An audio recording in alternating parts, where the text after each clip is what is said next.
I was 12 years old, an awkward, emotional girl on the brink of becoming a teenager, my parents sat me down at the kitchen table one night, and my mom announced that she was pregnant, and I cried. I cried because my parents were old, too old to have another kid.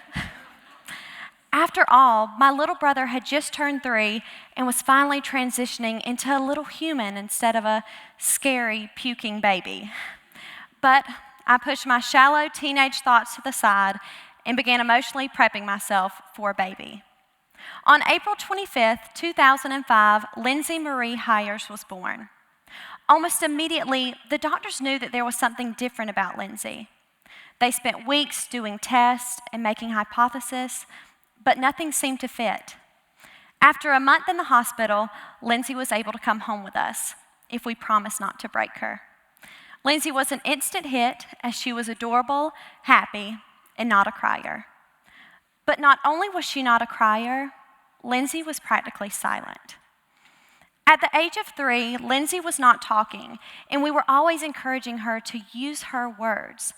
But when there were no improvements, my mom went on the search for some answers. After talking with specialists, my parents found out that Lindsey had an extremely rare genetic disorder, and she became the 25th child in the world to be diagnosed with something that didn't even have a name. The doctor said that children with Lindsey's disorder usually started forming words at the age of 8. We were all a little shocked by the diagnosis, but although she was different, one thing was clear. Lindsey would be treated just like any other kid her age. We started learning sign language in order to more effectively communicate with her, and Lindsey required special attention at school because she had a mild intellectual disability. But in our eyes, nothing had changed. Lindsey wasn't my little sister with a genetic disorder. She was just my little sister, plain and simple. As I grew older, I became more and more aware of the way Lindsey was viewed differently in the eyes of others. Because she couldn't talk but instead made noises and gestures, people would stare, or worse, they would ask what was wrong with her in front of Lindsey, as if her inability to speak also made her unable to hear and feel. The same year as Lindsey's diagnosis, I was given the opportunity to attend the National Student Leadership Conference.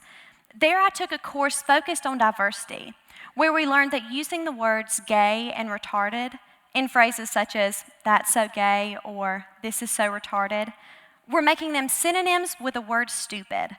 And by using the words in this manner, we were shunning these entire communities of people who weren't stupid, but were just different. As leaders, we had to be accepting and respectful of diversity by using our words. It was then that I became conscious when people would say the word retarded.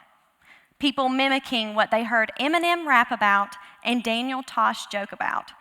People repeating the same language they heard on movies and television shows, or worse, repeating the language of their parents. Yes, Lindsey was developing slower than others. And yes, retarded is defined as someone who is lacking in physical, mental, or social development that is usual for one's age. But there was no way that Lindsey could be retarded. Although there was a time when the term mentally retarded was a proper medical diagnosis, now the word has evolved into an insult. Now retarded means stupid and dumb. Being retarded means being excluded, means being cast out. Retarded is negative, and Lindsey is far from negative. She's the most beautiful, loving little human I'm sure has ever existed.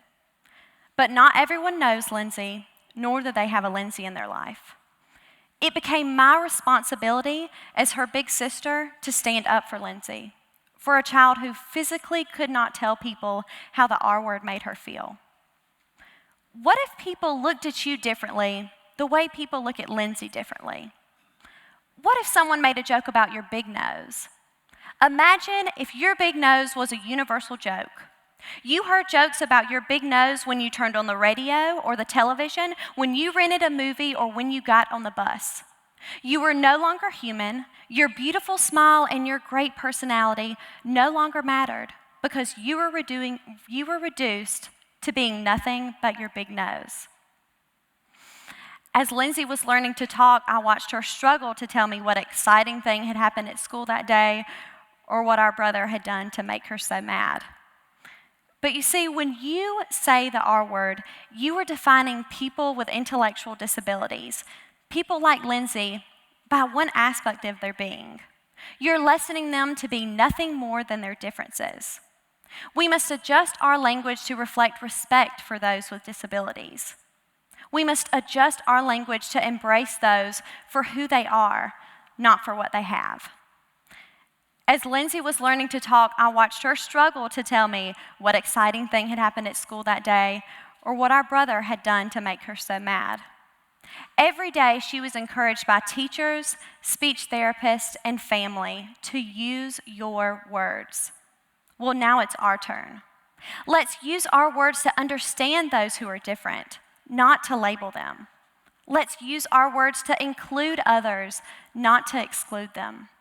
Let's use our words to accept each other's differences and respect diversity. Let's delete the garbage that litters our vocabulary and use our words. Thank you.